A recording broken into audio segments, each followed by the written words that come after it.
les demandes en IA générative, l'effet rush des data centers, cette archi-domination pour tout ce qui est IA, ils occupent 80-90% du marché, à la fois matériel et logiciel, avec leur logiciel CUDA.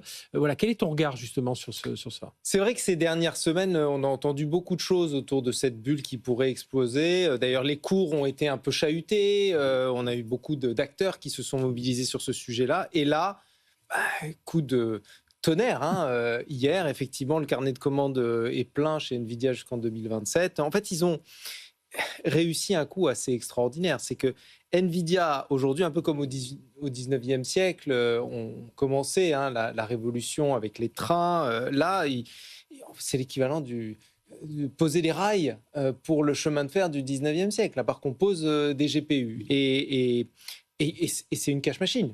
Parce que même si aujourd'hui, la plupart des acteurs ne sont pas rentables sur les services finaux aux utilisateurs, je rappelle quand même qu'on parle de 500 milliards de dollars d'investissement horizon 2030. Aujourd'hui, en moyenne, en fait, les startups et les entreprises et les grandes entreprises qui font de l'IA rassemblent au total 50 milliards de chiffre d'affaires par an en moyenne. Donc, l'écart, il est monumental. Donc là, ils ont réussi, Nvidia, parce que ce sont des vendeurs de pelles, à valoriser, à créer une sorte de taxe sur le futur. C'est comme une taxe sur le futur, en fait, Nvidia. C'est assez extraordinaire. Après, qu'est-ce qui va se passer dans les mois qui viennent? On pourra y revenir, mais il y a plusieurs choses qui vont se passer. D'abord, il y a une autre stratégie en Chine, notamment, qui est beaucoup plus frugale, où ils dépensent beaucoup moins pour l'IA, et pourtant, ils arrivent à avoir des résultats conséquents. Il y a des alternatives à Nvidia, je pense au TPU de Google.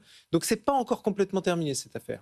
Non, et puis, alors peut-être ce que nous a dit Jensen Huang aussi, c'est qu'il vise beaucoup la diversité dans la santé, la robotique.